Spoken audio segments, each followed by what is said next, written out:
राधिकाय तदालये कृष्णाय कृष्णभक्ताय तद्भक्ताय नमो नमः। ओम नमो भगवते वासुदेवाय।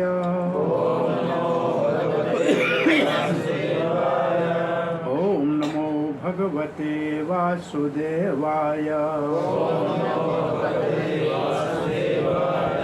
ओम नमो भगवते वासुदेवाय। कृष्णाय वासुदेवाय देवकी नंदनाय च नंदगोपकुमाराय गोविंदाय नमो नमः। जय श्री कृष्ण चैतन्य प्रभो नित्यानंद श्री अद्वैत गदाधर श्रीवासादि गौर भक्त वृंद। हरे कृष्णा कृष्णा कृष्णा हरे हरे हरे राम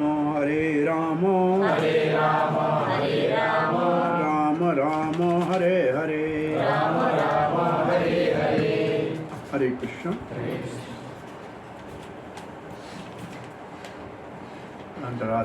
अंतर्राष्ट्रीय कृष्ण भावनामृत संघ संस्थापक आचार्य श्री कृष्ण कृपा मूर्ति अभय चरण अरविंद भक्ति वेदांत स्वामी श्री प्रभुपाद की अपार कृपा से भगवत वाणी श्रीमद् भगवद गीता का अध्ययन भक्ति शास्त्री हेतु हम यहाँ पोर्ट ब्लेयर में श्रीमान श्रीनिवास करुणा के निवास स्थान पे आप सब भक्तों के साथ आज श्रीमद् भगवद गीता यथारूप जो श्रुति भी है और स्मृति भी है। श्रुति इसलिए है कि गीता को गीता उपनिषद कहते हैं, तो उपनिषद श्रुति में आता है।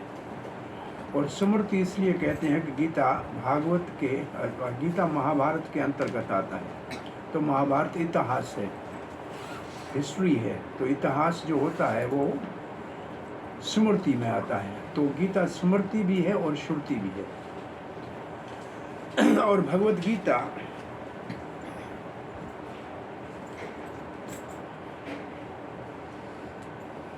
श्रील प्रभुपाद जी के द्वारा पहले भी लिखी गई थी भारत में, लेकिन उसका प्रकाशन नहीं हुआ। तो श्रील प्रभुपाद ने पहली जो भगवद गीता लिखी उसमें शब्द अर्थ आदि नहीं था, प्रभुपाद जी उससे संतुष्ट नहीं थे। तो फिर जब उनके प्रेफेस में इस बात को प्रभुपाद जी अपने भाव को प्रकट करते हैं कि भगवद गीता में चाहता था कि हर शब्द का अर्थ हो, फिर उसका अनुवाद हो और फिर उसका तात्पर्य हो। तो जब ये भगवद गीता ऐसे छपी तो प्रभुपाद जी संतुष्ट हुए। फिर भी एक बार प्रभुपाद से पूछा गया कि आप दूसरा पुस्तक कौन सा लिखेंगे? बोला भगवद गीता।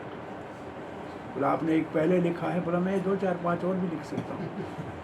इसका अर्थ प्रभुपाद ने कुछ विशेष दृष्टिकोण से इस भगवद गीता को लिखा है। विशेष रूप से मायावाद का खंडन और जो उस वक्त कम्युनिज्म और साम्यवाद का बहुत बड़ा प्रभाव था उसका खंडन। ऐसे कुछ चीज़ें जो प्रचलित थी उनके ऊपर ज़्यादा आघात किया है। इंद्रिय तृप्ति, कैपिटलिस्ट और कम्युनिस्ट जो पूरी दुनिया विभाजित है दोनों, सो उस दृष्टि से इसको प्रभुपाद जी ने लिखा है। और विशेष रूप से भक्ति को, मुख्य रूप से भक्ति को प्रमाणित करके प्रस्तुत करने का जो प्रभुपाद का प्रयास है इस भगवद गीता में। और हर जगह कृष्ण को ही केंद्र किया है, क्योंकि गीता लिखने वाले का नाम ही नहीं लोगे तो गीता का महत्व क्या हो जाएगा। तो हम आज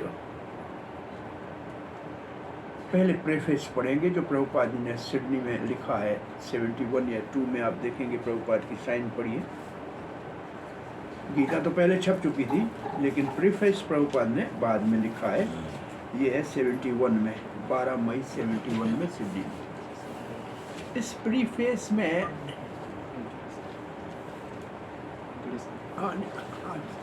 बाद में एंड में करेंगे, अब रहने दो। प्रीफेस में प्रभुपाद जी के मनोभाव का पता लगता है। सो आप प्रेफेस का, आइए हम 2 बातें मुख्य रूप से प्रेफेस से आपको लेनी है। एक तो भगवत गीता का केंद्र बिंदु क्या है, आप लिख लो अपने पास। भगवत गीता का केंद्र बिंदु क्या है, central point of Bhagavad Gita क्या है। और दूसरा,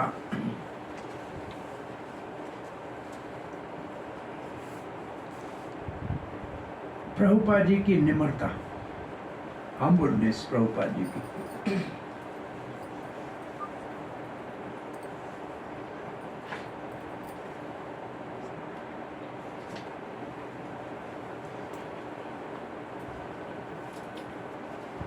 तीसरा, इस्कॉन की एथेंटिसिटी।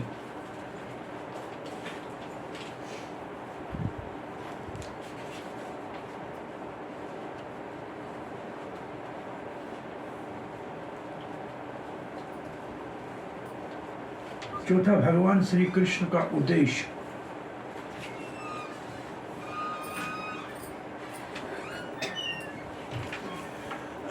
ये 4-5 चीजें हमको प्रेफेस से समझनी है। तो अब आपने अपने पुस्तक में पहला पैराग्राफ आप प्रेफेस का कोई एक व्यक्ति पढ़े। दूसरा आपके पास है, माइक्रोफोन पर एक ही है ना, दूसरा है। तो आप पहले प्रभुपाद के मनोभाव को देखिए कि वो क्या चाहते थे।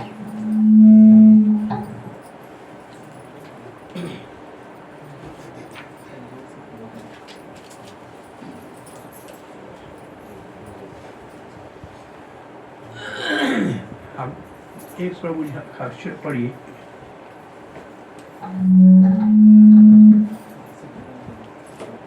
ऐसे पढ़िए कि सबके पास पुस्तक तो है।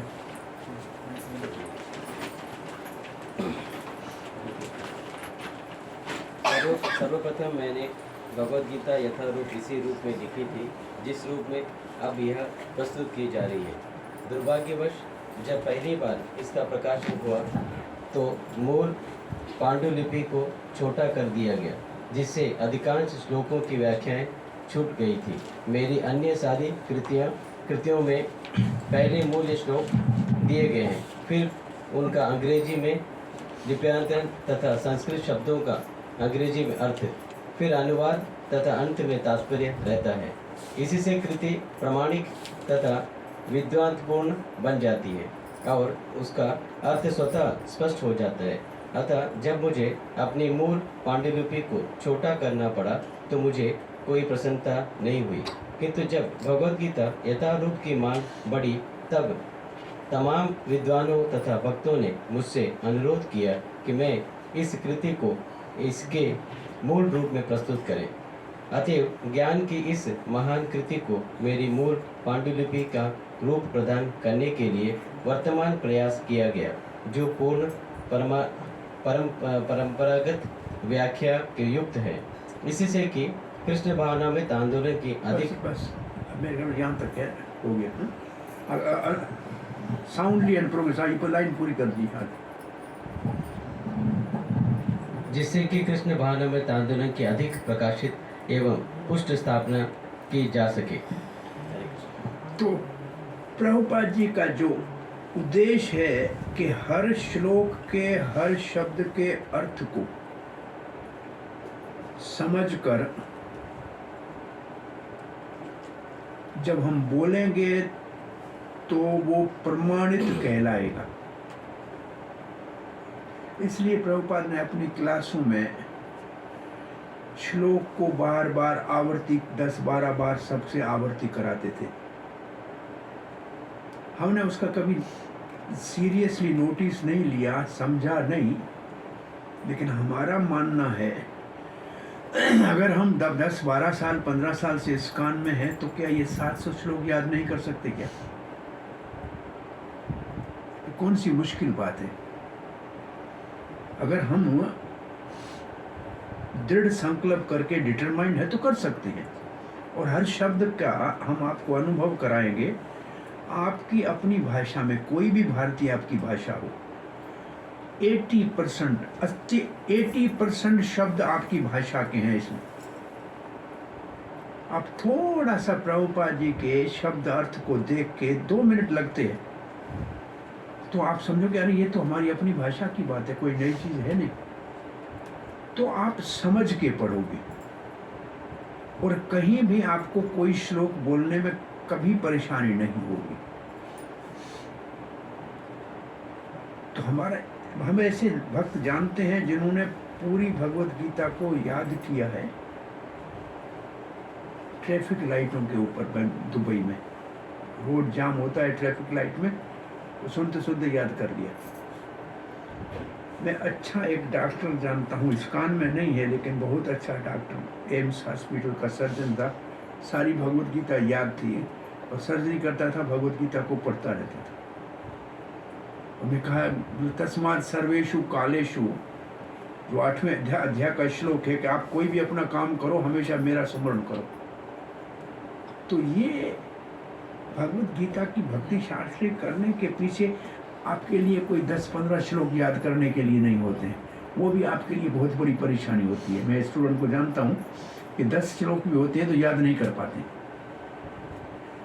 लेकिन प्रभुपाद चाहता था कि ये सब चीज़ हम समझें। तो एक काम करें, एक छोटा जैसे विजिटिंग कार्ड देता, जितने कागज़ विजिटिंग कार्ड देता, उसके ऊपर जो श्लोक याद करने हैं वो लिख लो अपने हाथ से और जेब में पड़ा रहे। कहीं भी आप जाते हो, गाड़ी में बैठे हो, कहीं ट्रैफिक में हो, कहीं हो, उसको एक बार देख लो, दिन में 10 बार देख लो, फिर उसको रिपीट करते रहो। पहले तो ज़बान पे वो श्लोक आ जाए, फिर उसके अर्थ को समझ लो। हमने पहले 12वां अध्याय से याद करने को चाहा कई साल पहले, फिर 15वां अध्याय याद किया, फिर रोड पे जाते इसको बोलते जाते थे। पहले तो ये श्लोक हमारे को प्रभुपाद चाहते हैं कि इन श्लोकों के शब्दों के अर्थ को हम समझ के प्रमाणित रूप से प्रचार कर सके।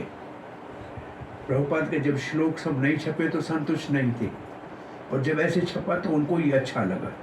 तो इससे प्रभुपाद का मनोभाव ये है कि हम जो प्रभुपाद के अनुयायी पीछे प्रचार कर रहे हैं वो श्लोकों को समझ के, उनके अर्थ को समझ के, और पहले स्वयं समझें फिर दूसरों को समझें। तो आप ऐसा मन में संकल्प करें कि रोज़ का मानो कि आप एक आधा श्लोक भी पढ़ते हो, तो एक श्लोक योग में एक दिन में याद करने में कौन सी परेशानी? कर सकते हैं कि नहीं? पहले इस्कान में संडे फीस्ट में श्लोक होते थे 4-5, जिस डिवोटी को याद नहीं होते थे उनको स्वीट राइस नहीं मिलता था।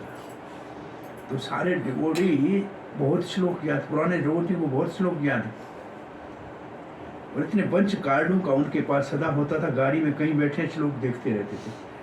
तो हमारा कहने का प्रभुपाद जी का मनोभाव ये है कि हमको श्लोक बोलने आने चाहिए और उसका अर्थ आना चाहिए।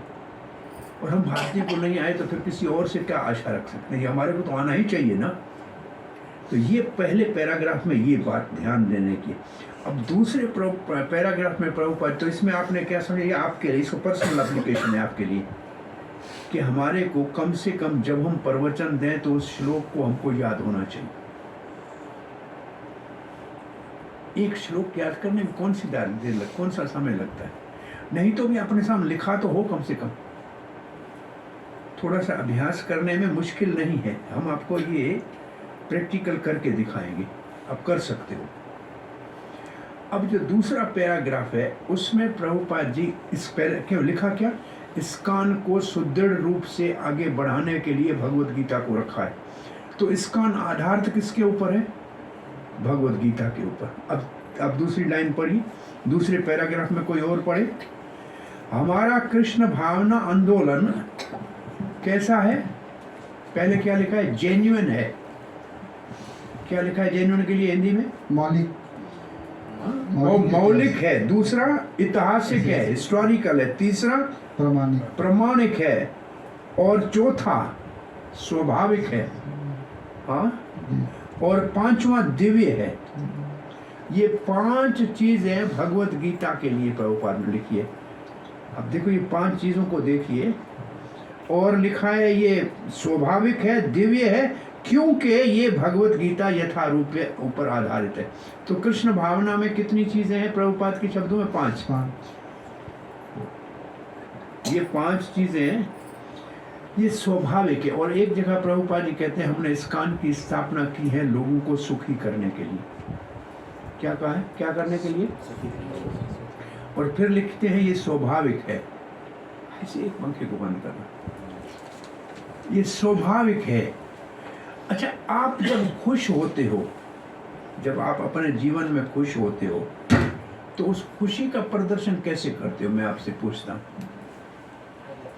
भाई आपके घर में शादी है, जन्मदिन है बच्चे का, कोई पास हो गया है, किसी को नौकरी मिल रही है, तो खुशी कैसे खुश होते हो? क्या करते हैं? मिठाई बांटते हैं, मतलब खाते हैं। और क्या करते हैं? नाचते हैं। और क्या करते हैं? गाते हैं। कोई भी दुनिया में खुशी प्रदर्शन करने का 3 ही बातें, खाना, नाचना और गाना। यही है ना? यही सुखी ऐसे हम अपना सुख ऐसे ही दुनिया को दिखाते हैं ना। इस्कॉन में रोज खाना है, रोज नाचना है और रोज गाना। तो ये बताओ कि सुखी का साधन स्वाभाविक है कि नहीं है? वो तो आपका साल में एक बार जन्मदिन आएगा, और यहाँ रोज का आपके जीवन में सुखी जीवन कैसे होता है? नाचो गाओ खाओ। ये है इस्कॉन की प्रणाली में। सुबह से शाम तक हमें और कुछ नहीं करना है, भगवान के नाम का कीर्तन करना है, नृत्य करना है और प्रसाद खाना है, और थोड़ा सा फिलॉसफी को समझना है। तो ये प्राकृतिक है कि नहीं? ये नेचुरल है कि नहीं है? स्वाभाविक है कि नहीं? तो भगवत गीता के 5 इस्कॉन के 5 लक्ष्य भगवत गीता के ऊपर आधारित है। इसको आप नोट करके रख लीजिए कि ये मौलिक है, ये ऐतिहासिक है, ये प्रमाणिक है। इस्कॉन प्रमाणिक है, और इस्कॉन स्वाभाविक है और दिव्य है या अलौकिक है, क्योंकि ये भगवत गीता के ऊपर आधारित है। इसका मतलब इस्कॉन का फाउंडेशन भगवत गीता है। अब कृष्ण भावना अमृत है ना, कृष्ण कॉन्शियसनेस है ना, तो कृष्ण की वाणी भगवत गीता और कृष्ण में कोई अंतर नहीं है। इसलिए भगवत गीता के ऊपर आधारित है, भगवान की वाणी के ऊपर आधारित है। ये बात समझ में आ रही? ये 5 चीजें समझ में आ गई इस्कॉन की, ये 5 भगवत गीता के कारण। अब प्रभुपाद जी थोड़ा सा इतिहास लिख रहे हैं। अब इतिहास ये लिख रहे हैं कि हमने जब प्रचार किया भगवत गीता का, तो ये आस्ते आस्ते लोगों में ज़्यादा पसंद की गई। फिर कुछ मेरे पास मेरे शिष्यों के माता पिता अभिभावक आए और कहा कि आपने अच्छा किया है, हाँ, कि आपने बहुत अच्छा किया है कि आपने कृष्ण भावना आंदोलन का स्थापित किया पूरे विश्व में। उन्होंने कुछ ने कहा कि अमेरिका बहुत भाग्यशाली है कि यहाँ आपने इस संस्था को स्थापन किया। अब प्रभुपाद जी क्या लिख रहे थे? देखो, बट ये बट बहुत महत्वपूर्ण है। प्रभुपाद जी निकाल देखिए, परंतु ये इतिहास लिखिया, मैंने प्रचार किया, लोगों ने उसको अच्छा माना, मेरे पास लोगों के माता पिता आए, कहा आपने अच्छा किया, अमेरिका भाग्यशाली है कि भैया भगवत गीता किया। परंतु क्या लिख रहे हैं प्रभुपाद? ये बहुत महत्वपूर्ण है। परंतु क्या लिखा है? परंतु कृष्ण भावना अमृत संघ का पिता तो कृष्ण ही है। हमने नहीं शुरू की है, कृष्ण ने की है। देखो ये प्रभुपाद ने लिखना, इसको कहते हैं निमित्त मात्र भाव। श्रेय भगवान को देना है, अपने ऊपर श्रेय प्रभुपाद ने। ये कह सकते मैंने किया, ऐसे नहीं कह रहे हैं। देखिए इससे हमें क्या शिक्षा मिलती है? हमें जो भी सफलता जीवन में मिले अपने गुरुवरों को और वैष्णवों को और भगवान को देनी चाहिए। अब देखिए, आप अपने गुरु को कह रहे हैं, देख पढ़िए, देखिए आगे क्या लिखा है।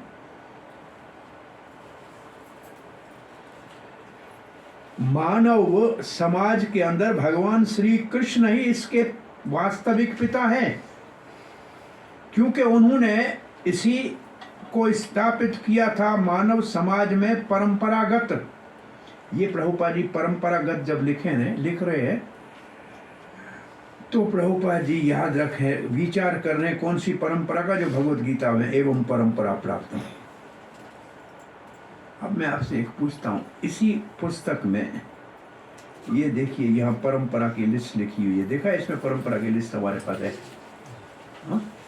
है ना एक परंपरा की लिस्ट। उस परंपरा की लिस्ट में अर्जुन का नाम तो है ही नहीं, है क्या? देखो, नहीं है ना।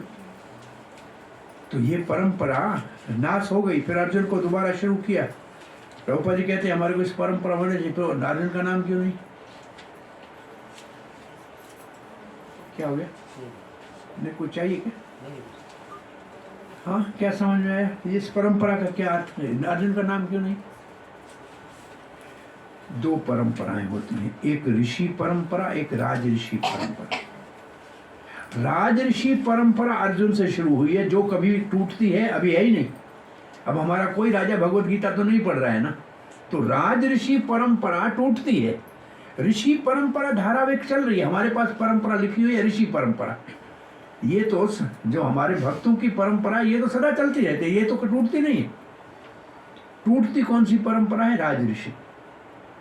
परंतु प्रचार राज ऋषि परंपरा के द्वारा ज्यादा होता है, क्योंकि राजा जब कोई संत बन जाता है, मतलब भक्त बन जाता है, तो प्रजा बहुत जल्दी भक्त बन जाती है।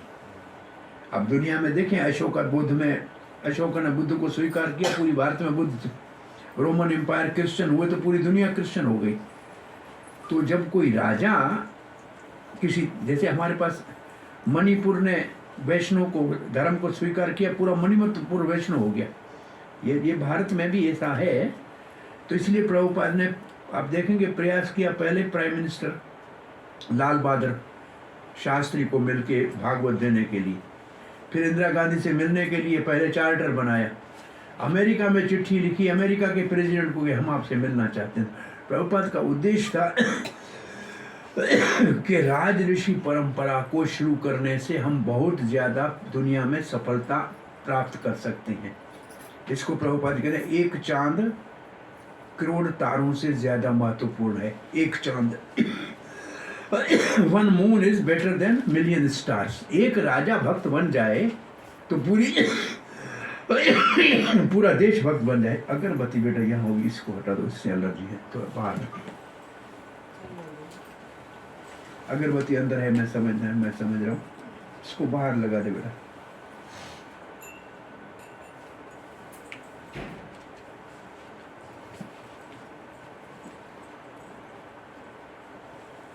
तो आप समझ में क्या कहना चाह रहा हूँ? प्रमाणित एक व्यक्ति भी राज ऋषि चले तो बहुत ज्यादा प्रचार हो सकता है। तो यहाँ प्रभुपाद जी लिखना है, कृष्ण ने ये संस्था स्थापित की। फिर एक बहुत निम्रता देखिए, अगर मुझे आप कुछ श्रेय देना चाहते हैं, क्रेडिट देना चाहते हैं, तो वो श्रेय मेरा नहीं, व्यक्तिगत मेरे गुरुदेव का है। और फिर अपने गुरुदेव के लिए देखिए कितने आदर से लिखा है। देखिए, ओम विष्णुपाद सत्य, ओम सत्य सत्य, हाँ, 108 परिवर्जिकाचार्य परमहंस परिवर, ओम विष्णुपाद परमहंस परिवर्जिकाचार्य 108 श्रीमद् भक्ति सिद्धांत सरस्वती को। अब देखो अपने गुरु के प्रति के, ये भगवत गीता ने, इस्कॉन की स्थापना मैंने नहीं की है, कृष्ण इसका वास्तविक पिता है, उन्होंने शुरू की है। मुझे कोई श्रेय है तो मैंने अपने गुरु के आदेश का पालन किया, मेरा यही क्रेडिट है, मैंने अपने गुरु का आदेश का पालन किया। तो श्रेय किसको दिया? अपने गुरुदेव को। बहुत महत्वपूर्ण हमारे लिए जीवन में सफलता के लिए ये बहुत महत्वपूर्ण प्रभुपाद का निम्रता का भाव है। अब आगे देखिए, अगर आप मुझे व्यक्तिगत कुछ श्रेय देना चाहते हैं तो मैंने भगवत गीता को यथारूप में प्रस्तुत करने का प्रयास किया है। उसके अंदर मैंने कोई भी मिलावट नहीं किए, मैंने कोई मिलावट नहीं की है, प्रभुपाद कहते। परंतु मुझसे पहले जितने भी भगवत गीता आए उन लोगों ने अपना उसमें क्या लिखा है, देखो, अपना पर्सनल व्यक्तिगत महत्वाकांक्षा। हाँ, व्यक्तिगत महत्वाकांक्षा। आप देखिए भारत में कौन सी भगवत गीता उपलब्ध है। कोई महाराष्ट्र में तिलक जी ने लिखी थी, कर्म है भगवत गीता में, विनोद भावे ने लिखी थी, गांधी जी ने कुछ वो लिखा था, लेकिन सब ने गीता को अपने राजनीतिक मत के अनुरूप लिखा। कृष्ण का नाम निशान भी नहीं। और विशेष रूप से प्रभुपाद जी जब अमेरिका में गीता अपनी नहीं छपी थी तो एक तो गोरखपुर की गीता प्रेस को जिसमें शब्द अर्थ थे वो रखते थे, एक राधा कृष्ण की अंग्रेजी भगवत गीता उस वक्त में डॉक्टर राधा कृष्ण हमारे प्रेसिडेंट जो थे इंडिया के, उनकी थी, और उसके ऊपर बड़ी आलोचना करते हैं, विशेष रूप से मन मना वाले श्लोक के ऊपर। प्रभुपाद जी कहते हैं मन मना भगवान कह रहा है और कोई कह रहा है कृष्ण के मन और है, कृष्ण अलग है। अरे कृष्ण और कृष्ण के मन में कोई अंतर थोड़ी है। तो ऐसी भगवत गीताएं प्रभुपाद ने देखी थी जिनमें लोगों ने कृष्ण के मत को और भाव को तोड़ मोड़ के अपने भाव के अनुसार अपने ही किसी व्यक्तिगत विचार को लोगों के ऊपर थोपा। भगवत गीता का छाता लिया और भगवत गीता के नाम में अपना अपना प्रचार शुरू कर दिया। ये प्रभुपाद का कष्ट था प्रभुपाद जी को। और फिर प्रभुपाद लिखते हैं हमने, अच्छा, Bhagavad Gita as it is का मतलब क्या है। आप देखो एक लाइन में लिखा है Bhagavad Gita as it is का मतलब, ये अंडरलाइन करने की लाइन है। भगवत गीता यथारूप का अर्थ क्या है, भगवान के उद्देश्य को श्री परम पुरुष भगवान श्री कृष्ण के उद्देश्य को प्रेजेंट करना। कृष्ण की इच्छा को लिखा है, कृष्ण की इच्छा को प्रेजेंट करना है, न कि किसी राजनीतिक तथाकथित या किसी दार्शनिक या किसी वैज्ञानिक की, जिनको थोड़ा भी कृष्ण के विषय में ज्ञान नहीं है, वो कितना भी और ज्ञान उनको हो लेकिन कृष्ण के बारे में नहीं जानते हैं, उनकी मत नहीं, कृष्ण की इच्छा। अब कृष्ण की विल क्या है, अब देखो कृष्ण का उद्देश्य क्या है, कृष्ण की इच्छा क्या है, ये याद रखने का लाइन है। क्या है कृष्ण की विल, क्या है कृष्ण का उद्देश्य, देखिए पढ़िए इसमें।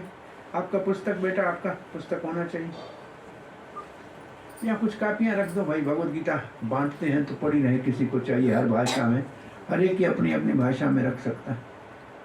मिशन बताइए क्या है, कृष्ण का उद्देश्य क्या है, कृष्ण की इच्छा क्या है, बताइए जरा, पढ़ के बताइए बेटा। एक श्लोक का टुकड़ा लिखा हुआ है, हाँ, ये है कृष्ण का उद्देश्य, मन मना भाव मत भाव। हम प्रचार करते हैं तो सामान्य एक बात कहते हैं, गीता में उपदेश अनेक है। उपदेश का मतलब शिक्षाएं अनेक हैं, कर्म योग भी है, ध्यान योग भी है, ज्ञान योग भी है, कर्म कांड भी है, यज्ञ भी है। भगवत गीता में शिक्षाएं अनेक हैं। शिक्षाओं के लिए मैंने कौन सा शब्द अभी कहा, उपदेश अनेक है, आदेश एक है। आदेश का मतलब ऑर्डर। भगवत गीता में उपदेश अनेक है, आदेश एक। और आदेश क्या है, भव मत भक्तो, मेरे भक्त बनो। और प्रभुपाद ने यहाँ लिखा है भगवान की इच्छा है कि मन मना भाव मत भक्तो, ये उद्देश्य है। और हमारे भगवत गीता यथारूप का उद्देश्य है लोग कृष्ण के भक्त बने। ये बात समझ में बहुत साफ आनी चाहिए कि हम प्रचार क्यों कर रहे हैं, लोग कृष्ण के भक्त बने, हमारे भक्त नहीं बने। ये बहुत बड़ा महत्वपूर्ण है। लोग अपना भक्त बना रहे हैं, सब अपने चेले बना रहे हैं, भगवान कृष्ण का नाम निशान भी नहीं। प्रभुपाद ने किसी मंदिर के ऊपर अपना नाम नहीं लिखा है, सब कृष्ण के नाम से मंदिर है। ये पहला है जिसने अपने नाम से कोई नहीं कुछ है, सब भगवान के नाम से किया हुआ। इसको सामान्य प्रचार की दृष्टि से ऐसे समझना चाहिए, एक होता है समष्टि गुरु, एक होता है व्यष्टि गुरु। ये आपको समझ में आ रहा है? इसका अर्थ समझ में आ रहा है मैं जो कह रहा हूँ? समष्टि गुरु और व्यष्टि गुरु। समष्टि मतलब जगत का गुरु, समष्टि मतलब सबका। जैसे कृष्ण वंदे जगत गुरु, कृष्ण कौन है? जगत गुरु। प्रचार करना है कृष्ण का जो जगत गुरु है। व्यष्टि गुरु मतलब मेरा व्यक्तिगत गुरु। तो मेरा व्यक्तिगत गुरु मेरी शिक्षा के लिए है, कृष्ण विश्व की शिक्षा के लिए है। दुनिया को प्रचार कृष्ण की शिक्षा का करना है। मेरा गुरु मेरे लिए है। लोगों ने खुद कृष्ण की जगह पे अपने आप को रख दिया है, ये समस्या है। तो दो शब्द आपको याद करना, व्यष्टि एंड समष्टि गुरु कहते हैं। समष्टि गुरु मतलब सबका गुरु, जगत गुरु, कृष्ण वंदे जगत गुरु। व्यक्ति व्यष्टिगत गुरु मेरा एक गुरु हो सकता है, आपका दूसरा हो सकता है। प्रभुपाद ने लिखा है गुरु किसी भी देश का हो सकता है, किसी समय में हो सकता है, किसी का नाम अलग होता है, लेकिन गुरु तत्व एक ही है, क्योंकि सभी कृष्ण की शिक्षा को बताते हैं। गुरु इज वन। ये जो अपना science of self relation book है, उसमें प्रभुपाद का पूरा एक पैराग्राफ है, गुरु इज वन। देश अलग में हो सकता है, नाम अलग हो सकता है, देखने में अलग आ सकता है, परंतु उनकी शिक्षाएं एक है, क्योंकि अपनी शिक्षा नहीं देता है, भगवान कृष्ण की शिक्षा देता है, इसलिए गुरु एक है, चाहे उसका नाम कोई भी हो। और ये आपने जो उपदेशामृत पढ़ लिया है ना, उसमें पहला जो श्लोक है वो गुरु प्रिंसिपल है। उस श्लोक को कहते हैं गुरु प्रिंसिपल। 105 साल का वृंदावन में रहता है, उसको मैं गुरु करूंगा, ये प्रमाण नहीं है गुरु का कि 105 साल का इसलिए गुरु होना चाहिए, वृंदावन में रहता है इसलिए गुरु हो जाए। नहीं, जो 6 वेग को वश में करे वो गुरु हो सकता है। ये पहला श्लोक जो है, गुरु किसी भी देश का हो, किसी भी जाति का हो, कोई भी नाम हो, लेकिन जिसने 6 वेगों को दमन किया है वो गुरु हो सकता है। ये पहला श्लोक जो ईशा उपनिषद का है, ये गुरु प्रिंसिपल है, ये गुरु सिद्धांत। जिसने 6 वेगों को वश में किया है वो गुरु हो सकता है। जो कृष्ण तत्व को जाने वो गुरु हो सकता है। कृष्ण तत्व वेता से ही गुरु है। कीवा विप्रा कीवा न्यासी, कीवा ये चैतन्य चैतन्य श्लोक है। सन्यासी हो या गृहस्थी हो या ब्राह्मण हो, शूद्र हो, कोई भी हो, कृष्ण तत्व जानता है वो गुरु है। तो गुरु एक प्रिंसिपल है, भगवान की शिक्षाओं को यथारूप सिखाने वाला। तो ये प्रभुपाद जी का अब मिशन क्या है? तो इसका मतलब प्रभुपाद के Bhagavad Gita as it is का मतलब क्या है? लोगों को कृष्ण की भक्ति सिखाना, क्योंकि ये कृष्ण का उद्देश्य है, मन मना भव मत भक्तो। मिशन ये है, ठीक है? ये मिशन समझ में आ गया। अब आगे बढ़ते हैं।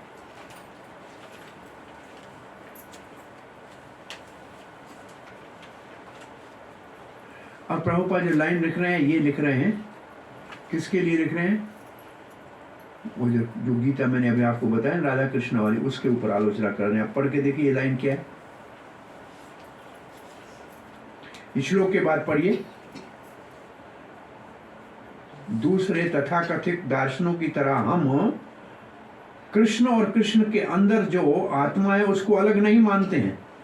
कृष्ण पूर्ण पुरुषोत्तम भगवान है, उनके अंदर और बाहर में कोई अंतर नहीं है। उनका नाम, उसका रूप, उसके गुण और उसकी लीला, इनमें कोई अंतर नहीं है। आप देख रहे हैं, ये प्रभुपाद जी मुख्य रूप से कह रहे हैं कि कृष्ण, हाँ, और इस कृष्ण के विषय में जानना बहुत मुश्किल है। किसके लिए? जो कृष्ण जो परंपरागत भक्त नहीं है। अब मैं आपसे प्रश्न पूछ रहा हूं, जो आपने भक्ति रसामृत सिंधु पढ़ा है, भक्ति रसामृत सिंधु का परिभाष सूत्र कौन सा श्लोक है? अन्य अभिलाषिता शून्यम ज्ञान कर्माद्यनावृतम अनुकूलेन कृष्णानुशीलनम भक्तिरुत्तम। ये है परिभाष सूत्र। सारा भक्ति रसामृत सिंधु इस श्लोक के ऊपर केंद्रित है। अब इस श्लोक में कृष्ण की क्या परिभाषा है? आपने ये श्लोक पढ़ा होगा ना, तो कृष्ण की परिभाषा पूरा आधा पेज लिखा है भक्ति रसामृत सिंधु में। किसी को याद है? आधा पेज पूरा लिखा है। कृष्ण का अर्थ क्या है? कृष्ण, कृष्ण के सारे अवतार, कृष्ण की शक्तियां, शुद्ध भक्त, कृष्ण के शुद्ध भक्त। फिर प्रभुपाद ने एक दृष्टि से सब कुछ कृष्ण है, ऐसे भी लिखा है उस लाइन में, आप पढ़ के देखिएगा उधर। और फिर कहते हैं कम से कम कृष्ण मतलब कृष्ण, कृष्ण के सारे अवतार, कृष्ण की सारी शक्तियां और कृष्ण के शुद्ध भक्त गुरु, ये सब कृष्ण के अंतर्गत आते। कृष्ण देख, कृष्ण की परिभाषा ये है। एक व्यक्ति कोई राम का भक्त है, तो क्या इस कृष्ण अनुशीलन में आप उसको प्रमाणिक मानेंगे कि नहीं मानेंगे? मानेंगे, क्योंकि कृष्ण का अवतार है, कृष्ण के अंतर्गत आ गया ये। तो वहां जो कृष्ण की परिभाषा है, फिर समय मिले तो वो टुकड़ा देखना आप पूरा आधा पेज, ताकि आपको कृष्ण का अर्थ क्या है रूप गोस्वामी के दृष्टिकोण से, प्रभुपाद की दृष्टिकोण से, ये व्यापक अर्थ हमको समझ में आना चाहिए। कृष्ण इंक्लूड एवरीथिंग, परम सत्य है कृष्ण, सारे और सत्य कृष्ण के ऊपर आधारित है। तो ये बात कृष्ण क्या है उधर, कृष्ण अनुशीलनम, अनुशीलन तो कल्टीवेशन है, लेकिन कृष्ण का वहां परिभाषा क्या है उसको अच्छी तरह से एक बार देख लेना, क्योंकि ये वो बात कही जा रही है कि केवल भक्त ही कृष्ण के परम पुरुष होने को, परम सत्य होने को समझ सकते हैं। सब नहीं समझ सकते, सब समझते हैं कृष्ण विष्णु का एक अवतार है, बस सबकी इतनी बुद्धि है, इससे आगे नहीं समझते। आप किसी से भी भारतीय धार्मिक व्यक्ति से पूछे, कहेंगे कृष्ण विष्णु का एक अवतार है। कृष्ण, और आपने भागवत का पहला श्लोक पढ़ा है, कभी पढ़ा होगा। भागवत का पहले श्लोक में परम सत्य लिखा है, सत्यम परम धीमहि। भागवत का पहला श्लोक सत्यम परम धी, तो वहां सत्यम परम जो है, प्रभुपाद ने उसमें कृष्ण को भगवान तो कहीं भी नहीं लिखा है। कृष्ण परम सत्य है, कृष्ण परम सत्य है, एब्सोल्यूट ट्रुथ कैसे परम सत्य। गॉड शब्द नहीं, इज कृष्ण गॉड नहीं, is God Krishna no, Krishna is God head. God head का मतलब सारे गॉड का हेड। ये बहुत, अब देख, एक भी जगह कृष्ण भगवान है भगवान है लिखा ही नहीं है, नेगेटिव में लिखा है। कृष्ण को भगवान केवल मानना ठीक नहीं है, कृष्ण सारे अवतारों का स्रोत है। तो यहां जो ये लिखा है कृष्ण के लिए, भक्त के अतिरिक्त कोई भी कृष्ण को परम सत्य नहीं समझ सकता। जितने धार्मिक आप देखेंगे यहाँ संस्थाएं हैं, कृष्ण को भगवान तो मानेंगे, विष्णु का एक अवतार। तो आप उनसे पूछ लीजिएगा कि कौन से विष्णु का अवतार है, उनको मालूम नहीं है कौन सा विष्णु, क्या मतलब विष्णु विष्णु होता है। अरे नहीं भाई, कौन सा विष्णु, कारुणदक्षाय विष्णु का है कि गर्भोदक्षाय विष्णु का है कि क्षीरोदक्षाय विष्णु का, ये क्या होता है, उनको कुछ मालूम नहीं है इस विषय में। अरे भाई, अवतार तो वो विष्णु लेता है जिसको इस संसार का पालन करना होता है। भगवान श्री कृष्ण का पालन करना काम नहीं है, पालन करना काम तो विष्णु का है। कृष्ण तो ब्रह्मा जी के एक दिन में अपने सारे पार्षदों को गोलोक धाम से लेके धरती के ऊपर राहगणों का भक्ति के प्रचार के लिए आते हैं, प्रेम के प्रचार के लिए आते हैं, और कोई कृष्ण के अवतार का उद्देश्य नहीं। ये जो कृष्ण का अवतार 5200 साल पहले हुआ था, तब कृष्ण के नेम से आने का ब्रह्मा जी के एक दिन टाइम हो गया था। धरती ने प्रार्थना कर ली थी कि धरती के ऊपर अधर्म बढ़ गया, तो वासुदेव कृष्ण 4 हाथों वाला विष्णु आया था, वो आया था धर्म स्थापना के लिए। नंद यशोदा के घर में जो 2 हाथ वाला कृष्ण आया था, वो आदि पुरुष, वो तो गोलोक अधिपति भगवान स्वयं आया था। उसका उद्देश्य 11 वर्ष केवल वृंदावन के अंदर हमको रागनों का भक्ति सिखानी थी, और कोई मतलब नहीं था। जो राग आत्मिक भक्त है उनके अनुगामी होकर राग अनुगा भक्ति सिखाना कृष्ण का यही उद्देश्य है, इससे और कोई उद्देश्य नहीं। क्योंकि आपने भक्ति रसामृत सिंधु पढ़ा है इसलिए मैं ये शब्द कह रहा हूं। राग आत्मिक और राग अनुगा, इन दो शब्दों को कोई आप में से बताएगा, इसका विश्लेषण करके बताएगा। राग आत्मिक किसको कहते हैं, राग अनुगा किसको कहते हैं? शाबाश, बोलिए। आध्यात्मिक विधि विधानों का पालन करते हाँ जी। विधि विधानों का पालन करते हुए जीवन करना। जो विधि विधानों का पालन करते हैं उसको कहते हैं वैदिक साधन भक्ति, उसको कहते हैं वैदिक साधन भक्ति। वैदिक साधना भक्ति करने का करते करते धीरे धीरे भगवान के ऊपर जब राग उत्पन्न होता है उसके भगवान के लिए राग उत्पन्न होता है उसको कहते हैं राग अनुगा साधन भक्ति। उसमें नेम कोई जरूरी नहीं है, शास्त्र की जरूरी नहीं है, अपने आप करने लगते हैं। उसको राग अनुगा साधन भक्ति कहते हैं। ये दोनों साधन भक्ति, वैदिक भी साधन है, राग अनुगा भी साधन है। राग आत्मिक का क्या है?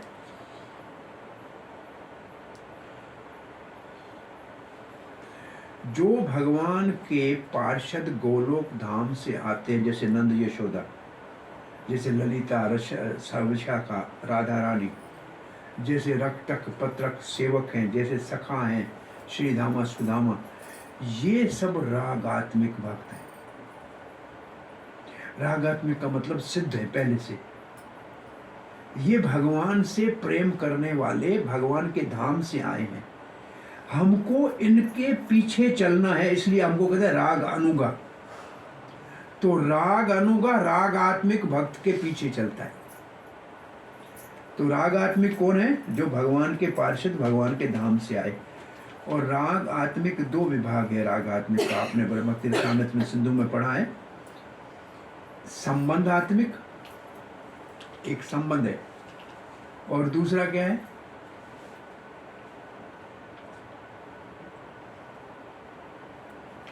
संबंध में जैसे माता पिता का संबंध है, सखा का संबंध है, सेवक का संबंध है, और दूसरा है माधुर्य, वो विशेष रूप से गोपियों का कृष्ण के साथ जो संबंध है वो।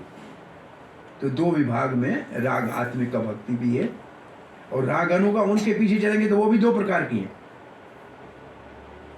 तो कृष्ण के अवतार का उद्देश्य राग अनुगा भक्ति के लिए अपने धाम से भक्त लाते हैं, उनके साथ लीला करते हैं, और हमारा मन वैसा ही करने का करे कि जैसे भाई श्री धामा कैसे कृष्ण को खुश कर रहा है वैसे मैं कर लूं, तो हम श्री धामा के पीछे चलना शुरू करें तो हमको कहेंगे राग अनुगा भक्ति कर रहे हैं। ये मैं इसलिए कह रहा हूं कि ये कृष्ण का उद्देश्य जो भमन भवमद भक्तों है, ये लोग नहीं समझ सकेंगे। बहुत से कृष्ण भक्त हम जानते हैं, कृष्ण के मंदिर है, हम देखा हुआ है, लेकिन ये राग अनुगा शब्द का ही पता नहीं। ये प्रभुपाद लिखते हैं कृष्ण परम पुरुष भगवान है, परम सत्य। इसको जो परंपरागत नहीं है वो नहीं जान सकता है। ये सब दार्शनिक, ये सब राजनीतिक, ये जो स्वामी जितने हैं उनको कोई भी पूर्ण ज्ञान नहीं है कृष्ण के विषय में। वो तो कृष्ण को मारना चाहते, कृष्ण को निकाल देना चाहते, अपने अपने को भगवत गीता के ऊपर तात्पर्य लिखते हैं कृष्ण को बाहर निकाल कर। प्रभुपाद जी ये बहुत बड़ा आक्षेप कर रहे हैं, क्रोध में लिख रहे हैं कि लोग गीता के ऊपर लिख रहे हैं, कृष्ण का नाम भी नहीं लिख रहे। और फिर प्रभुपाद जी कहते हैं ऐसे भगवत गीता के ऊपर तात्पर्य लिखने वाले मायावादी भाष्य है। और चैतन्य महाप्रभु ने कहा है मायावादी भाष्य सुनीते हुए सर्वनाश। मायावादी सुनोगे तो सब नाश हो जाएगा। और ऐसा कोई मायावादियों की बात करेगा तो भगवत गीता का वो छात्र नहीं हो सकता है, वो पथभ्रष्ट हो जाएगा,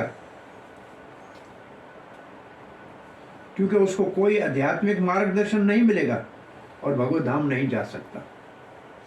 ये हमारा दूसरा परिच्छेद पूरा हुआ। प्रेफेस में आपका एक आधा क्वेश्चन आता है, आप देखिएगा। क्वेश्चन बैंक होती है आपके पास? आती है क्वेश्चन बैंक? नहीं पढ़ाते हैं तो एक क्वेश्चन बैंक आती है, कोई 15, 20, 50 क्वेश्चन होते हैं, उनमें से 80-90% उन्हीं में से आते हैं। तो प्रेफेस से 1-2 क्वेश्चन आते हैं। तो इसलिए मैं प्रेफेस से प्रभुपाद के मनोभाव को आप जान सकते हैं प्रभुपाद का मूड मिशन क्या है, हमारे लिए क्या काम है। तो ये जनरल बात हो गई। अब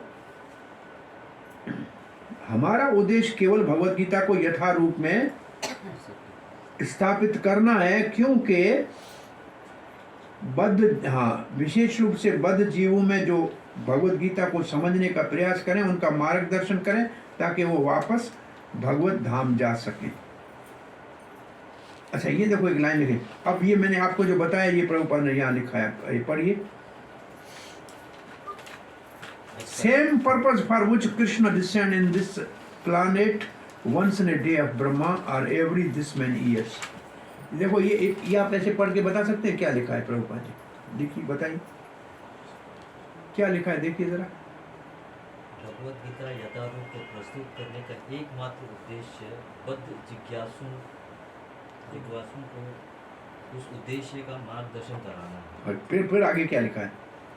जिसके लिए कृष्ण इस धरा पर ब्रह्मा के एक दिन में एक बार अर्थात प्रत्येक 7,07,60,000 जो भी है, ठीक है। वर्ष बाद अब हमने आपको बताया ना, भगवान श्री कृष्ण, स्वयं भगवान श्री कृष्ण ब्रह्मा जी के एक दिन में 28वीं चतुर्युगी के द्वापर के अंतिम चरण में आते हैं। ये हर ब्रह्मा जी की उम्र 50 साल हो गई। कितने बार कृष्ण आए भाई? ब्रह्मा जी का 50 साल हो गए। एक बार नहीं, 50 साल हो गए। एक साल में 12 महीने, 12 महीने में, एक महीने में 30 दिन, इतने बार कृष्ण आए। अब समझ रहे हैं? ये एक बार कृष्ण नहीं आए, ब्रह्मा जी के एक दिन में एक बार आते हैं। आज चल रहा है ब्रह्मा जी का 50 साल पूरे हुए, 51 साल का पहला दिन चल रहा है। और ये जो भाग्यशाली, हमें 5200 साल पहले कृष्ण आए थे, ये द्वापर का अंतिम चरण था। और जब स्वयं भगवान श्री कृष्ण ब्रह्मा जी के एक दिन में आते हैं, तो उनके पीछे कलयुग के प्रथम चरण में चैतन्य महाप्रभु आते हैं। कृष्ण आए, चैतन्य महाप्रभु बाद में आए। ये विशेष युग है। ये हर युग में नहीं आते। ब्रह्मा जी के एक दिन में 71 बार 4 युग बदलते हैं। 28वें चतुर्युग में आते हैं, द्वापर के अंतिम चरण में आते हैं। पखा फिर चलाना पड़ेगा, सुनो। अच्छा, ऐसी बंद किया, तो ऐसी चला तो पक्की जरूरत नहीं पड़ेगी। अब समझ, मैं आपको प्रभुपाद की लिखनी को पढ़ने के लिए प्रेरणा दे रहा था, कैसे पढ़ना चाहिए। एक लाइन लिखी है, उसमें कितना लिखा है। अब कभी ऐसे सोचा था आपने, प्रभुपाद एक दिन में ब्रह्मा जी के आते, कभी सोचा था ये क्या है? ये वो है जब भगवान अपने साथ अपने पार्षदों को लेके आते हैं गोलोक में, गोलोक से लाकर धरती में राग अनुगा भक्ति की शिक्षा देते हैं। ये वो बात लिखी है जो अभी हमने आपको बताया। इस एक लाइन में बहुत कुछ लिखा है। कृष्ण का उद्देश्य क्या है? मेरे भक्त बनो। कौन से भक्त बनो? राग अनुगा भक्त बनो। वास्तव में राग अनुगा भक्त बनो। राग अनुगा में भी गौड़ीय वैष्णव जो हैं, वो तो मंजरी भाव वाले भक्त हैं। प्राय माधुर्य भाव का, विशेष रूप से गौड़ियों के अंदर सॉफ्टवेयर ही माधुर्य भाव का है। हमारे जितने आचार्य हैं वो सारे मंजरी हैं। रूप मंजरी है कि रास मंजरी है, ये हम जानते भी नहीं है। बस वास्तव में हम जानते भी नहीं है। सही है कि नहीं? ये लिखा है यहाँ, इसका मतलब कितना गहरा है, सामान्य व्यक्ति समझ नहीं सकता है। और फिर प्रभुपाद जी क्या लिखते हैं?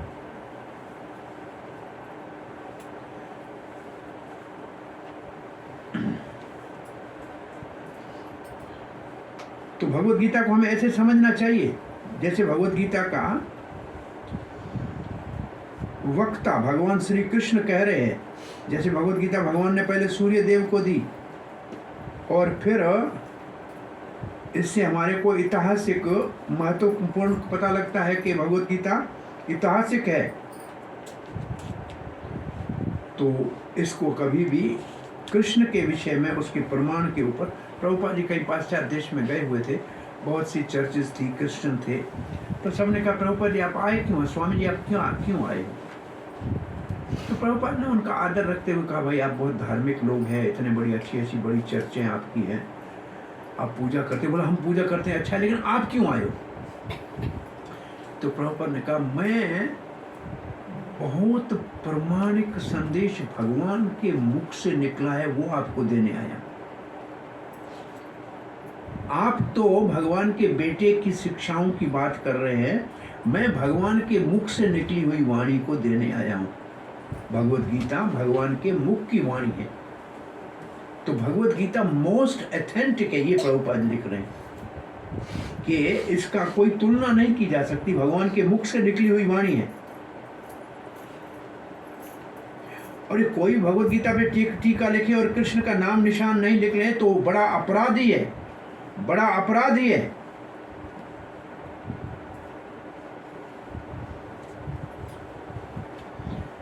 इसलिए भगवत गीता में जैसे अर्जुन ने कृष्ण को स्वीकार किया है, ऐसे हमको स्वीकार करना चाहिए। ये प्रभुपाद जी लिखते हैं अर्जुन पहला भगवत गीता का शिष्य बना है, तभी मानव समाज को इससे लाभ होगा और भगवान जीवन के लक्ष्य को प्राप्त होंगे। तो अर्जुन ने कैसे समझाया भगवत गीता को? अर्जुन ने कृष्ण को कैसे समझाया अगर आपसे पूछा जाए तो? अभी आपको मालूम नहीं है। भगवत गीता पढ़ने के बाद 10वें अध्याय में अर्जुन कहते हैं परम ब्रह्म परम धाम परित्रम परमम भवाम पुरुषम शाश्वतम देवम अजम आदिभूतम। ये जो श्लोक है कृष्ण अर्जुन को कहते हैं आप परम ब्रह्म है। ये कृष्ण, ये अर्जुन की अपनी अनुभूति है, वो प्रभुपाद जी यहाँ लिख रहे हैं। जैसे अर्जुन ने कृष्ण को स्वीकार किया ऐसे हमको करना चाहिए। परम ब्रह्म परम धाम पवित्रम परमम भवम पुरुषम शाश्वतम दिव्यम आदि देवम अजम विभुम आहुस्त्वम ऋषि सर्वे देव ऋषि नारदस तथा असितो देवलो व्यास स्वयं च। ये पूरे के पूरे श्लोक जो हैं ये प्रभुपाद जी इसी एक लाइन में लिख रहे हैं और ये सब इंट्रोडक्शन में है श्लोक, तो ऐसे समझना चाहिए। अब आते हैं दूसरे पैराग्राफ पे। कृष्ण भावना आंदोलन मानव समाज में बहुत ही महत्वपूर्ण है, विशेष है, क्योंकि ये जीवन के परम लक्ष्य को प्राप्त करने का साधन बताता है। ये कैसे है? ये भगवत गीता में ही पूर्ण रूप से समझाया गया है। दुर्भाग्य से ये जो भौतिक टिप्पणी करने वाले हैं भगवत गीता का लाभ लेते हैं और अपना ही आसुरिक विचारों को लोगों के पथभ्रष्ट करने के लिए बताते हैं, परंतु वो जीवन के लक्ष्य को नहीं बता सकते। हमको जानना चाहिए भगवान क्या है, कृष्ण कौन है, कितना बड़ा है, जीव की क्या स्थिति है, और ये जानना चाहिए जीव भगवान का नित्य दास है। जब तक कृष्ण की सेवा नहीं करेगा तब तक वो माया की सेवा करेगा, तीन गुण वाली त्रिगुणी माया की करेगा और इस संसार में जन्म मृत्यु में भटकता रहेगा।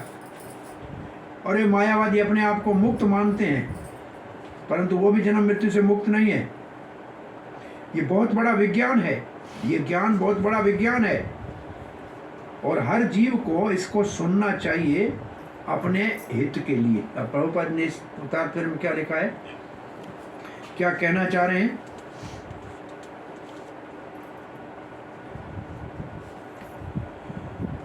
प्रभुपाद ईरान में थे, मस्जिद से अजान आ रही थी, अल्लाहू अकबर। प्रभुपाद ने कहा इसका मतलब ये क्या है? बोला गॉड इज़ ग्रेट। बोला बहुत सही, गॉड इज़ ग्रेट। कितना ग्रेट है गॉड बताओ? वो मालूम नहीं। भगवान बड़ा है ये कहना तो बड़ी बात है, बड़ा कैसे है, क्या चीज़ में बड़ाई क्या है उसकी, वो तो जानकारी नहीं है, उनके नाम का भी पता नहीं।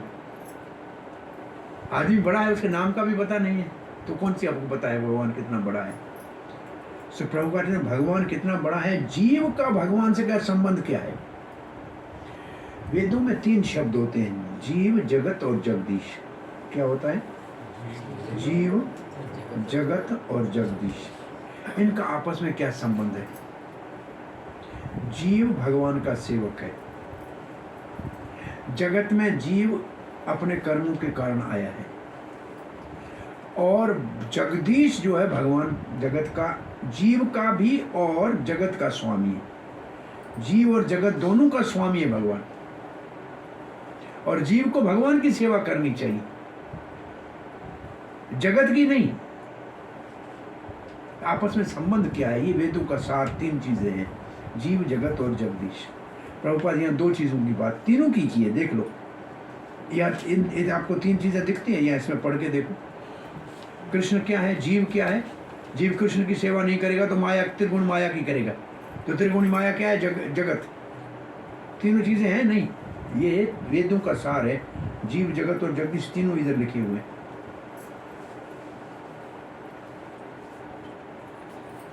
आगे बढ़ते हैं। कल युग में सामान्य रूप से लोग जो है कृष्ण की बाहिरंग शक्ति मतलब माया से क्या होते हैं? हाँ? मोहित होते हैं।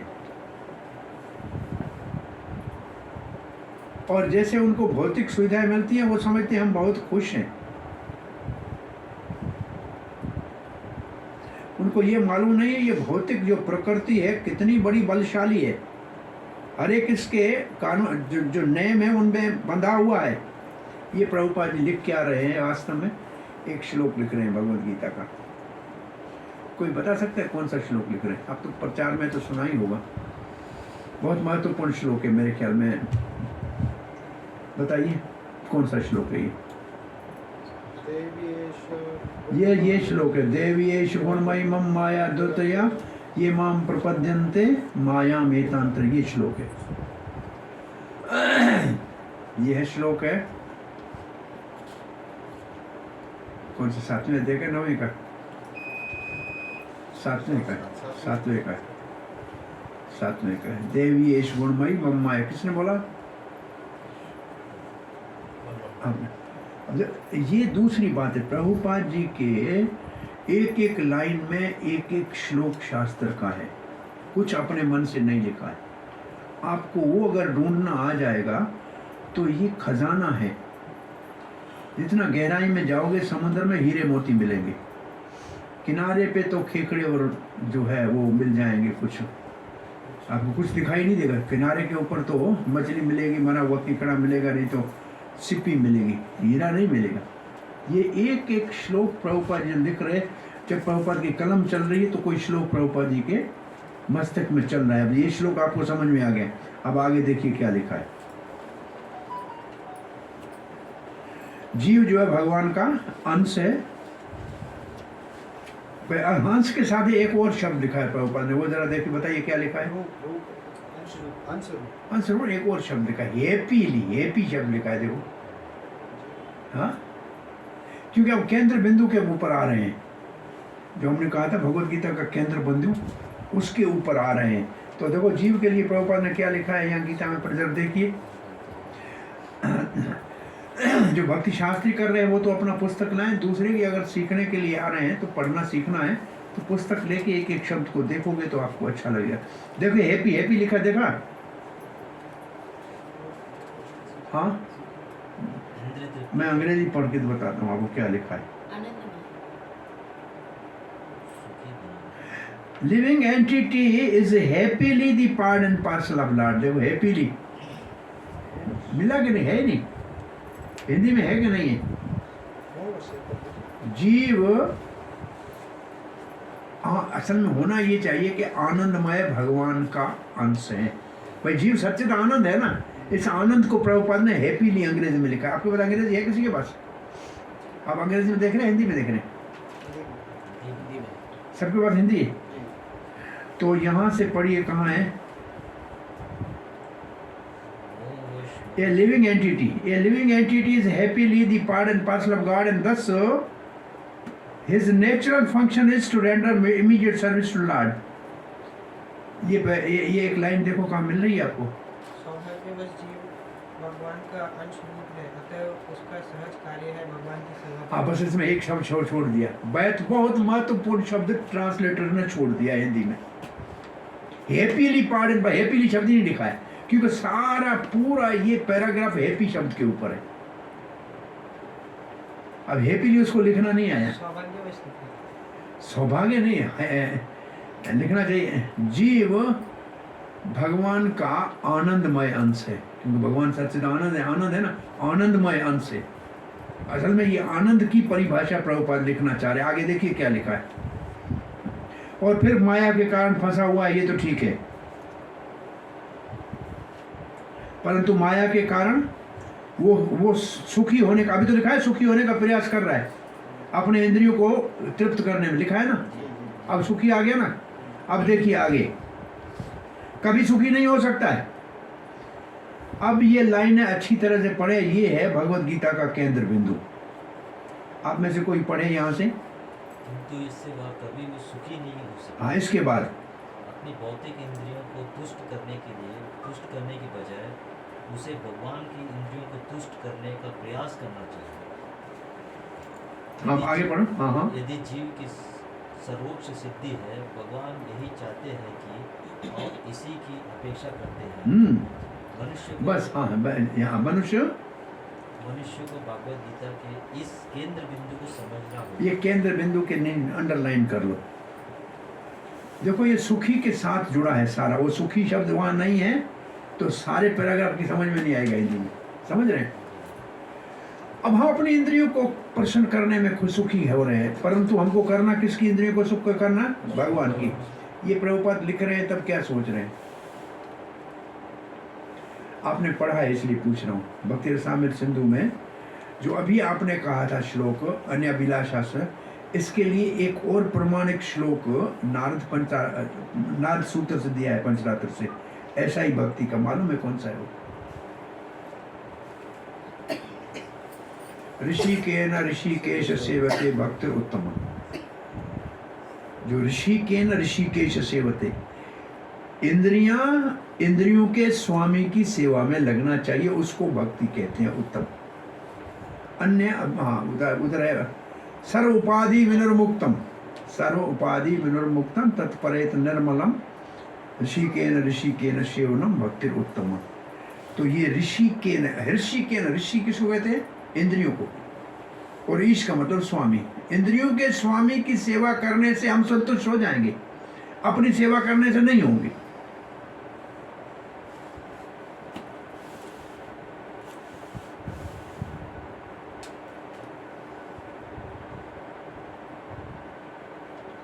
ये भगवत गीता का केंद्र बिंदु है। और फिर दो बातें लिखी है, Krishna want this, Krishna demand this and he demand it. बहुत भारी शब्द है अंग्रेजी में। कृष्ण ये चाहते हैं और इसकी अपेक्षा करते हैं, डिमांड्स इट। ऐसे करो।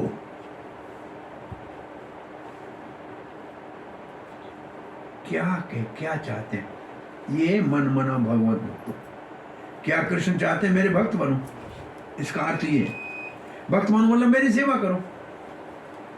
और भगवान की सेवा कैसे होती है? आपने भक्ति रसामृत सिंधु को दोबारा फिर आपको याद कराता चलता हूं। भक्ति कैसे होती है?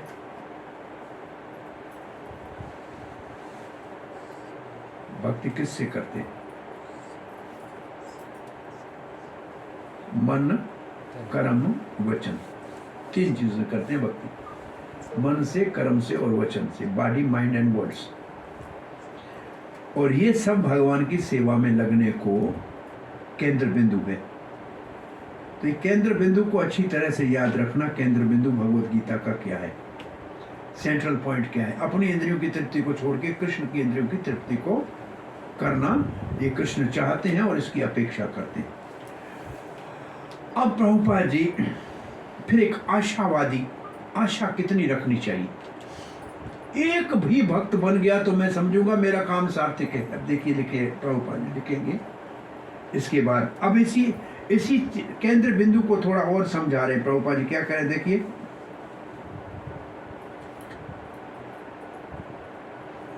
हमको इस केंद्र बिंदु को भगवत गीता के समझना चाहिए। हमारा कृष्ण भावना आंदोलन इसी केंद्र बिंदु को पूरे दुनिया में सिखाने का प्रयास कर रहा है। और हम भगवत गीता के अंदर कोई भी मिलावट नहीं करना चाह रहे हैं। हर एक जो गंभीरता से भगवत गीता के अध्ययन का पूर्ण लाभ उठाना चाहता है, उनको कृष्ण भावना अमृत संघ के संस्था से लाभ लेना चाहिए, ताकि वो ठीक तरह से भगवत गीता को समझ सकें किसी प्रमाणिक मार्गदर्शन में, under direct guidance of Lord, सीधा भगवान के निर्देश में। इसलिए हम आशा करते हैं कि सामान्य लोग इसका लाभ उठाएंगे भगवत गीता के अध्ययन करने का। और फिर क्या लिखा आशावादी प्रभुपाद जी क्या लिखते हैं, अगर एक भी व्यक्ति शुद्ध भक्त बन गया तो हम समझेंगे कि हमारा प्रयास सफल हुआ। इसका मतलब एक शुद्ध भक्त बनना कितना मुश्किल है। एक शुद्ध भक्त अगर दुनिया में हो, भागवत में एक श्लोक है, नृत्यंती गायंत उद्गायंती पुनाति भुवनम, पूरे दुनिया को पवित्र कर सकता है एक शुद्ध भक्त जो गाता है, नाचता है, कभी हंसता है, पूरी दुनिया को पवित्र कर सकता है। एक भक्त प्रभुपाद तक बताए पूरी दुनिया को पवित्र किया कि नहीं किया।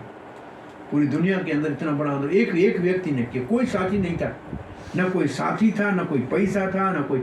दुनिया आश्चर्यजनक है। क्रिश्चियनिटी ने पैसे से प्रचार किया, पैसा बांटा, अस्पताल खोला, स्कूल खोले, प्रचार उससे किया। मुसलमानों ने तलवार की नोक के ऊपर प्रसाद किया, मानो नहीं तो मारेंगे।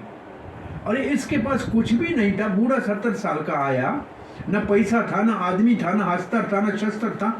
इसने इतने लोगों को कैसे अपने कृष्ण भावना में लगा दिया। ये लोग अभी तक रिसर्च कर रहे हैं, दुनिया में समझ नहीं पा रहे कैसे हुआ। दुनिया में ऐसा कोई मजहब नहीं बना फैला है, ऐसा धर्म फैला ही नहीं है इस तरीके से कहीं भी। आश्चर्य है ये। पर एक शुद्ध भक्त बनना मुश्किल है। इसका मतलब ये हमें शुद्ध भक्त बनने का प्रयास करना चाहिए। यह हमारा प्रेफेस पूरा होता है।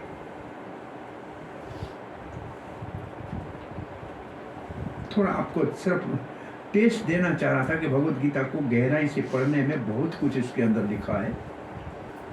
आप आज प्रेफेस पढ़ना और इसमें कुछ प्रश्न का आपके क्वेश्चन बैंक अगर आ गई है, नहीं आए तो जो आपका कोऑर्डिनेटर है उसको बोलो कि आपको पहले 6 अध्याय का क्वेश्चन बैंक भेज दे, ताकि वो क्वेश्चन बैंक हम सॉल्व करते चले साथ साथ पढ़ाते पढ़ाते। ठीक है, तो ये प्रेफेस हमने पूरा किया। आपका कोई प्रश्न जिज्ञासा है? हाँ जी। ये जो भौतिक संसार है, भौतिक संसार को जो मनुष्य जो है उनका बस 2 विकल्प रहता है, या तो भगवान का सेवा करना या तो माया का सेवा करना। ठीक है, तो उसमें भगवान का सेवा या 99% तो यहाँ माया का ही सेवा हो रहा है, भगवान का सेवा में बहुत ही कम जा रहा है। इसको मैं और थोड़ा भगवान का सेवा और माया का सेवा कहेंगे तो लोग फिर भी इतना खुश नहीं होंगे। हम अपना हित कर रहे हैं कि नहीं कर रहे हैं, लोगों को इंटरेस्ट इसमें। आप जो काम कर रहे हैं, जो भी आज नौकरी धंधा कर रहे हैं, पैसा कमा रहे हैं, आप अपना हित कर रहे हैं कि नहीं कर रहे हैं। व्यासदेव ने देखा कि लोग माया के बस में अनर्थ कर रहे हैं। क्या हम सब अनर्थ कर रहे हैं क्या? भागवत के पहले स्कंद के 7वें अध्याय में लिखा है कि व्यासदेव ने भगवान को देखा, भगवान के पीछे माया को देखा जो भगवान के वश में थी, और माया के वश में सारे जीव थे और अनर्थ कर रहे थे। तो क्या जीव अनर्थ कर रहे कि हाँ? अरे हम कौन है? आत्मा है। क्या हम आत्मा के लिए कुछ कर रहे हैं सुबह से शाम तक? केवल शरीर के लिए कर रहे हैं ना, तो अनर्थ ही तो कर रहे हैं। अरे जो सदा रहने वाली चीज नहीं है उसके लिए तो इतना काम कर रहे हैं, और जो सदा रहने वाली चीज है उसको तो देख भी नहीं रहे। जो सदा हमारे साथ भगवान अनंत काल से है उसको याद नहीं कर रहे हैं। एक जन्म के सारे संबंधों को सब कुछ मान लिया है, और भगवान के साथ अनादि संबंध है उसको भुला दिया है। तो अनर्थ ही कर रहे हैं, और क्या कर रहे हैं। भक्ति विनोद ठाकुर गाया है, जीव जागो जीव का। लोग सोए हुए थे, नहीं उठ रहे थे, खा रहे थे, पी रहे थे, चल रहे थे, आध्यात्मिक दृष्टि से सोए हुए थे। वो भगवत सेवा में सोए हुए थे। सोए नहीं है लोग, जाग रहे हैं, लेकिन भगवान को या अपने आप को नहीं पहले जानना है। भगवान को जानना तो बात की बात है, अपने आप को भी नहीं। आत्मा कौन मानता है अपने आप को? अगर मानता भी है तो जानता कौन है? तो वास्तव में आत्मा के लिए हम कितना समय निकालते हैं, तब आएगा। आत्मा के लिए समय निकालेंगे तो भगवान की सेवा करनी पड़ेगी। शरीर के लिए काम करेंगे, शरीर है ही माया का अंश, आत्मा है भगवान का अंश। हम बने हुए दो चीज़ों के हैं। हम भगवान का अंत आत्मा अंश है, वो भगवान की सेवा करेगा सुखी होगा, और शरीर माया का अंश है, वो माया की सेवा करना चाहता है। झगड़ा यही है, ये झगड़ा है।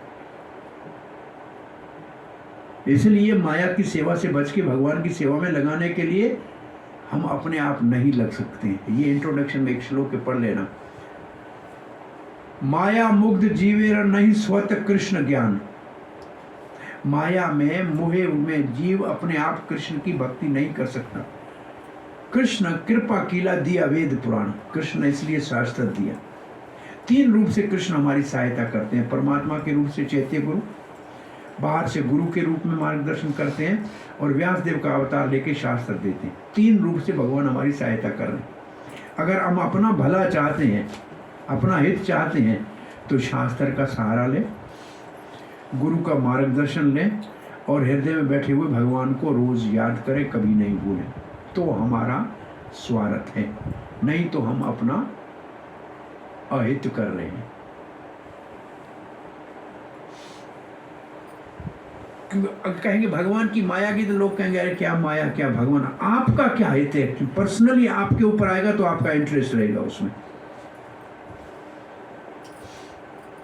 अब आप मेरे ख्याल में 5 मिनट आप इसको पढ़ लीजिए एक बार। आप समझ रहे हैं, इसको देख लीजिए अपनी तरफ से। हमने जो इसके ऊपर बात की है, इस प्रेफेस को आप देख लीजिए, समझ में आ रहा है।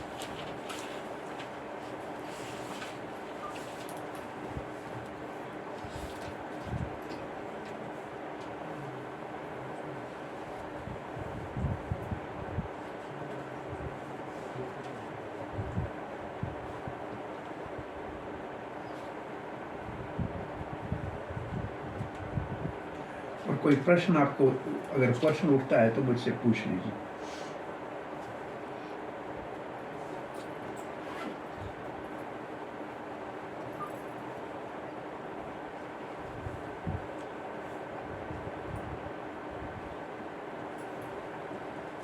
कोई किसी का प्रश्न है तो पूछ सकता है।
हरे कृष्ण प्रभु। हाँ बेटा बोलिए। यहाँ पे भौतिक या बहिरंग प्रकृति अत्यंत प्रबल है। देवी यश गुणमयी, ये देवी यश गुणमयी वो है। ये प्रकृति बहुत प्रबल है, इससे छूटना बहुत मुश्किल है। भगवान का शरण लेने से केवल छूट सकते हैं, और कोई रास्ता नहीं। उस श्लोक का भाव है। जैसे गुणमयी है, गुणमयी का मतलब, गुण का मतलब होता है रस्सी, और 3 रस्सियों को इकट्ठी करके अगर रस्सा बनाएंगे तो मोटा होगा। तो 3 प्रकृति के गुणों से, मतलब रस्सी से, ये जीव बंधा हुआ है बेचारा, इसलिए बद्ध जीव। भाई हमको बद्ध जीव क्यों कहते हैं? क्योंकि प्रकृति के 3 गुणों से बंधे हुए। और गुण का दूसरा अर्थ होता है रस्सी, रोप, तो सब रोप से बंधे हुए। और रोप भी जब 3 रोपों को मिला के बनाते हैं तो बड़ी ऐसी हो जाती है, कठोर होती है, उसको तोड़ना बहुत मुश्किल। अब इंट्रोडक्शन में आप देखिए 5 जहाँ लिखे हुए हैं, देखो इसके बाद इंट्रोडक्शन है इसके। इंट्रोडक्शन में आप जहाँ 5 प्रकार का भगवान के साथ हमारा संबंध है, देखो हाँ, जो मिला, ये 5 प्रकार का संबंध मिला।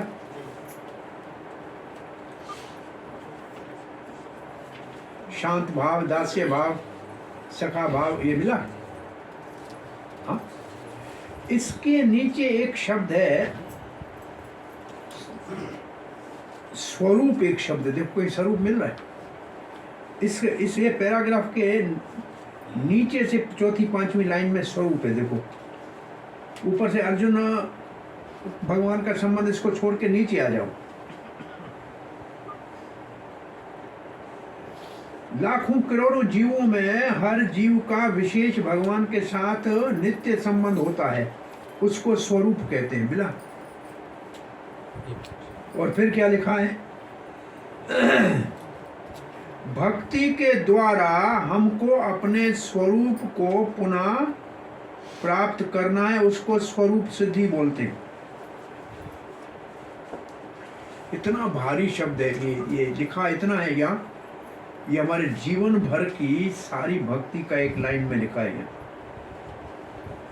आपने उपदेशामृत में एक जगह पढ़ा होगा, भक्ति सिद्धांत सरस्वती की टीका में, श्रवण दशा, मनन दशा, याद है आपको? आपन दशा याद है किसी को? मुझे मालूम नहीं कौन से भक्ति शास्त्री के, आपको पता है, इंट्रोडक्शन बात करेंगे थोड़ा, लेकिन मैं अगर स्वरूप, उसमें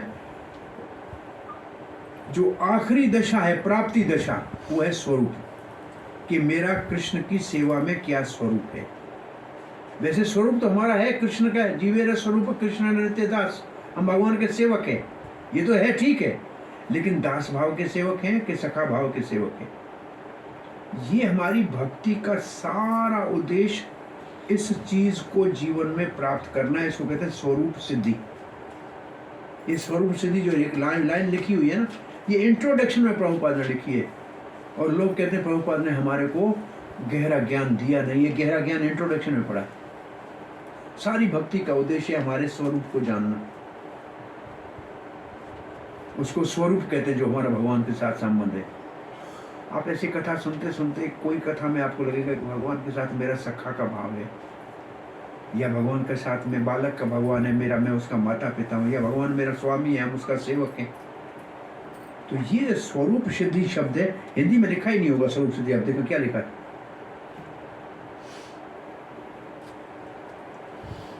जरा पढ़ के देखिए इस पेज पे, जहाँ 5 लिखे ना, पांचों के नीचे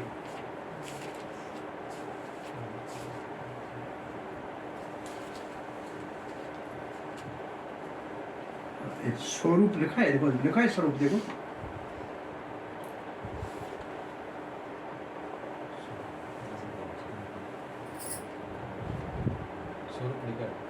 स्वरूप लिखा है, ये हमारा स्वरूप है, और स्वरूप को सिद्धि करना भक्ति का उद्देश्य है। भक्ति का उद्देश्य स्वरूप सिद्धि करना।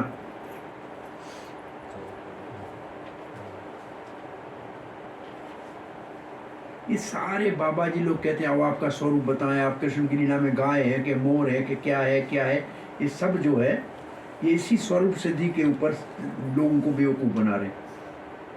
वो प्रभुपद यहाँ लिख रहे हैं कि स्वरूप सिद्धि हमको जीवन में करना हमारा उद्देश्य है। मेरे ख्याल में इसके बाद इंट्रोडक्शन में कल हम जो है, आप अपनी तरफ से एक बार पढ़ लीजिएगा इसको, कोई प्रश्न तो पूछना। हम गीता महात्म्य के 7 श्लोक हैं लास्ट में, इसी इंट्रोडक्शन के लास्ट में गीता महात्म्य के 7 श्लोक हैं। उसमें 6 श्लोक तो पूरे, 1 श्लोक आधा है, संस्कृत में आधा है, बाकी पूरे श्लोक हैं। इसके ऊपर कल चर्चा करके और फिर पहला अध्याय शुरू। आज इतना ही। अब अपना इंट्रोडक्शन करना है, अपने नाम सब बताइए, और जो भी बातचीत करनी है वो कर लीजिए। कथा को यह विराम देते हैं, स्वरूप तक आज छोड़ा है। कल हम 7 श्लोकों को पढ़ेंगे गीता महात्म्य के, और फिर पहले अध्याय को शुरू। और आपसे समय मिले तो एक बार प्रेफेस पढ़ के कुछ लिख लेना, पॉइंट बना लेना अपने, जो मुख्य आपने समझी हो। और इंट्रोडक्शन में आपको समय मिले तो एक बार देख लेना, कुछ अगर पूछना है तो पूछ लेना कल, नहीं तो कल हम सिर्फ उतना ही पढ़ के 7 महात्म्य के श्लोकों को, वैसे मर्यादा है गीता पढ़ने से पहले महात्म्य के श्लोक पढ़ने चाहिए और फिर हम पहला अध्याय शुरू करेंगे, ठीक है। हरे कृष्णा। अब आप अपने कह सकते हैं जो कुछ आपको कहना है, परिचय आपका करना है, मेरा करना है, आपके नाम बता दीजिए, मुझे लिख के